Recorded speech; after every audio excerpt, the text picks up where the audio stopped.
अपने आसपास लोगों को देखिएगा, उनकी लाइफ को ऑब्जर्व कीजिएगा, आपको कुछ ऐसे घर मिलेंगे जहाँ छोटी आयु में ही उनके पिता का देहांत हो गया। अभी वो 5 साल के थे, 7 साल के थे, 10 साल के थे, उनके पिता नहीं रहे।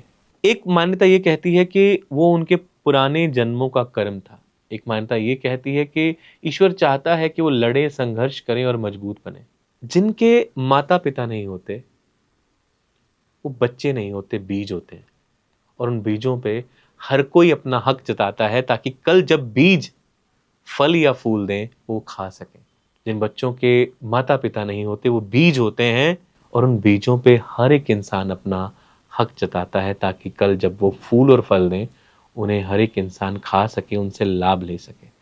अगर छोटी उम्र में आपने भी किसी के माता-पिता का देहांत के बारे में सुना है, तो समझिएगा कि ईश्वर ने उसके सामने इतनी बड़ी चुनौती खड़ी कर दी है, जिसको पार करने के लिए उसको हृदय को चट्टान बनाना होगा। बहुत सारे इमोशंस मर जाते हैं और ख़ास तौर पे जब किसी घर में लड़कियाँ ही हों, बेटा ना हो या बेटा बहुत छोटी आयु का हो और बहनें बड़ी हों, उनके लिए हालात अलग होते हैं। हर इंसान को लगता है कि मेरी कहानी अलग है, नहीं है आपकी कहानी अलग। आपकी कहानी एक-दूसरे के जैसी ही है, नाम बदल गए हैं, किरदार बदल गए हैं। दुःख में आपकी आँखों से भी आँसू वैसे ही आते हैं, जैसे यूएसए में या यूके में रहने वाले किसी इंसान के। जब आप खुश होते हैं, आप भी वैसे ही हँसते हैं, आपका मूड भी हाई होता है, जैसे कोई फ्रांस में, कोई इटली में, कोई यूरोप में बैठा हुआ इंसान हँसता है। इमोशन एक जैसे हैं, भावनाएँ एक जैसी होती हैं। सबको उसी कुदरत ने बनाया है। अगर रंग-भेद की बात छोड़ दें, अगर जाति-वर्ण की बात छोड़ दें, सबको उसी ने बनाया है। तो चुनौतियाँ हमारी लाइफ में वो क्यों लेके आता है? वो इसके लिए आता है क्योंकि आपको मजबूत करना चाहता है, आपको परिपक्व करना चाहता है, आपको मैच्योरिटी देना चाहता है। सक्सेस स्टोरीज़ ऐसे नहीं बन जाती। हर इंसान करोड़पति अरबपति पैदा नहीं होता। हर इंसान विज़डमफुल पैदा नहीं होता। या तो शास्त्र से ज्ञान लिया जाता है या जीवन को जी के ज्ञान लिया जाता है। बहुत सारे लोग आपने ऐसे देखे होंगे जो स्कूल नहीं गए हैं, जो कॉलेज नहीं गए हैं, पर जब वो मुँह खोलते हैं, बात करते हैं, उन्हें सुनने का मन करता है। और बहुत सारे लोग ऐसे होंगे जो पीएचडी होल्डर हैं, पर वो जो बात करते हैं ना, कान बंद करने का मन करता है। लॉजिक नहीं होता। लॉजिक आपका मन तलाशता है, क्योंकि हो सकता है आपकी बुद्धि के अकॉर्डिंग जो सामने वाला बोल रहा है वो सही ना हो। आप कैसे ये निर्धारण करते हैं? जब मासेस की सपोर्ट मिलती है ना किसी नेता को भी, तब भी वो एमएलए, एमपी बनता है। जब तक उसे मासेस की सपोर्ट नहीं मिलती, ये सारी गेम ना रिकॉग्नाइजेशन की है। आपको कौन रिकॉग्नाइज़ करता है? कोई इंसान पैसे से अपना बल दिखाना चाहता है, कोई इंसान पहचान से अपना बल दिखाना चाहता है, पर कोई भी इंसान अच्छे कर्मों से अपना बल नहीं दिखाना चाहता, अच्छे कर्मों में आगे नहीं आना चाहता। और जब भी भगवान ऐसी चुनौती देता है, जब आपके माता-पिता आपके पास नहीं होते, जब आपकी बात सुनने वाला इमोशनल लेवल पे कोई नहीं होता और पूरी दुनिया आपको अपने लाभ के लिए यूज़ करना चाहती है, तब जीवन की सच्चाई आपके सामने आती है। तब अंदर ही अंदर आपके अंदर एक और कैरेक्टर बिल्ड होता है। जिन लड़कियों के पिता नहीं होते, वो लड़कियां खुद अपने छोटे भाई बहनों के लिए पिता बनने का प्रयास करती हैं। जिन बच्चों की माँ नहीं होती, वो चूल्हा चौका संभालते संभालते कब अपने अंदर ममता वाले गुण ले आते हैं, उन्हें एहसास भी नहीं होता। और जिन बच्चों के माता पिता ही नहीं होते, वो दूसरों के माता पिता बनने का प्रयास करते रहते हैं कि किसी को मेरी बात हर्ट ना कर जाए, कोई मेरी बात से इमोशनली हर्ट ना हो जाए। ये सारा कनेक्शन इमोशंस का है।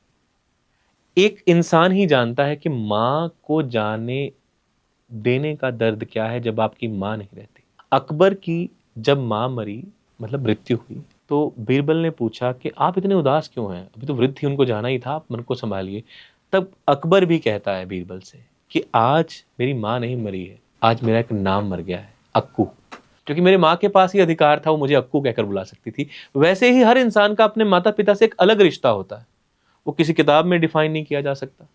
वो किसी अखबार में नहीं आता, उसको पढ़ाया नहीं जा, उसे महसूस, हर रिश्ते को महसूस किया जाता है और हर रिश्ता इमोशंस पे टिका होता है। कई बार आपकी फोस्टर मदर, फोस्टर सिस्टर, बनी हुई माँ, बना हुआ पिता ही इतना बड़ा रोल निभा देता है कि आप सोच नहीं सकते। अभी कुछ दिनों पहले मैं एक न्यूज़ पढ़ रहा था कि एक लड़के ने, 21 साल का लड़का है, उसने अपनी एक डिमांड पूरी करने के लिए, बर्थडे पार्टी के लिए अपने पिता को मार दिया। और पिता को मारा नहीं, बर्बरता देखिए, उसके छोटे-छोटे टुकड़े करके घर में नीले ड्रम में दबा दिए। ये फिर से नीला ड्रम आ गया है। ऐसा क्यों हुआ होगा? वहां कौन, आपको क्या लगता है किसने किसको मारा? क्या बेटे ने पिता को मारा? नहीं, वो हत्या नहीं है, वो आत्महत्या है। पिता अपनी औलाद को ये संस्कार नहीं दे पाया, पिता अपनी औलाद को ये समझा ही नहीं पाया, या हमारा समाज वहां पे फेल हो गया, पिता की वैल्यू तक खो दी। कोई कैंची मार के पिता को मार देता है ताकि उसे आईफोन 17 चाहिए, कोई गोली से मार देता है, उसे बर्थडे की पार्टी करनी है। इतने हक हमने कब दे दिए? आपके जीवन को लेने का हक आपका भी नहीं है। अगर आप सुसाइड करते हुए पकड़े जाएंगे ना, सुसाइड अटेम्प्ट करते पकड़े जाएंगे, तो आपको हो सकता है जीवन भर की सजा हो जाए। आपके जीवन को लेने का हक भी ईश्वर का है और आपके जीवन को देने का हक भी ईश्वर का है। और जब आपके माता पिता चले जाते हैं ना, तब जिंदगी असली परीक्षा लेती है। कोई भी एज हो आपकी, कितनी भी उम्र के हो आप, बहुत सारे ऐसे सूत्र हैं, बहुत सारे ऐसे हालात हैं, बहुत सारे जितने भी धार्मिक ग्रंथ हैं, अगर उनका निचोड़ निकालेंगे, अगर आपका पिता शराबी भी हो, उसमें लाख तरह के अवगुण भी हो, तब भी शास्त्र उसके बारे में बुरा बोलने की इजाजत नहीं देते, क्योंकि अगर वो था या वो है तभी आप हो। आपके थर्ड जनरेशन तक लिखा जाता है कि आपके पिता का नाम, उनके पिता का नाम, जरा सोचिएगा। और जब वो लड़का अपने पिता को गोली से मारता है, तो वो कहीं ना कहीं पिता को इस बात की सजा देता है कि आपने मुझे कैसे संस्कार दिए हैं। अगर आपका बच्चा आपके ट्रू इमोशंस नहीं समझ रहा, तो इसका मतलब आपकी भावनाएं शुद्ध थी ही नहीं। क्या इकट्ठा किया आपने? 21 साल का अगर उनका बेटा रहा होगा, उनकी उम्र कोई 40-45 साल की रही होगी या 50 साल की रही होगी।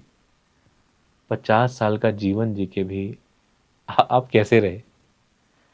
तो जब भी आप खुद को अकेला महसूस करें, जब भी आपको लगे कि आपके माता पिता इस मौके पे आपके पास होने चाहिए थे, उनमें से एक जो इंसान इस दुनिया में नहीं है, तो अपने इष्ट को, अपने ईश्वर को वो बना लीजिए।